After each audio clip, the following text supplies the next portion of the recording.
Well, the big question is the transition question. How would it be possible to move from capitalism to something like economic democracy? Let me give you at least a short scenario, because one of the things interesting about capitalist wealth is that it's mostly pieces of paper now. Okay? So, for example, imagine another financial crisis. Imagine that the U.S. didn't step in and bail out the banks back in 2008. Imagine that the stock market collapsed. Imagine that the banking system collapsed. And imagine that at that time there was an election and a political party was there that had an alternative vision. What would they do?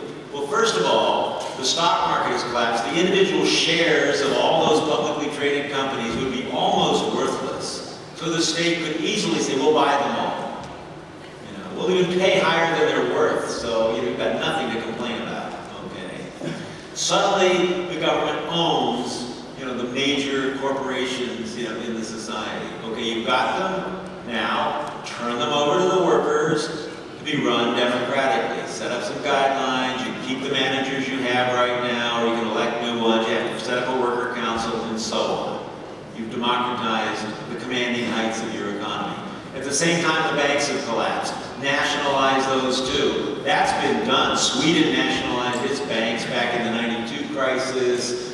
Various people were proposing nationalizing the U.S. banks. It didn't continue. So yeah, nationalize the banks. Only don't give them back. Keep them. And let's make those our public banks, okay? And let's generate our capital as suggested by a capital asset tax, on the enterprises out there, and then let's start allocating that to public banks.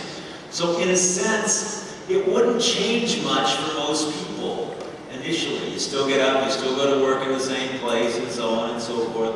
But in the long run, the dynamic of the system is completely different. Workers now do have control over their enterprises. Communities do have control over the allocation of investment funds.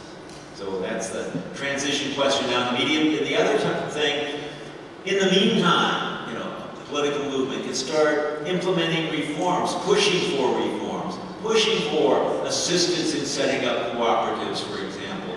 Pushing for public banks, not to replace the private banks, but public banks where people could put their money, where the government money could be put in. All of that money is loaned back into the economy, specifically for the purpose of creating jobs in the economy and making the kind of environmental investments that we need. We don't have to bribe private banks to do these things. Let's just have a public bank and have that be the mission of the public bank. I think that's quite feasible.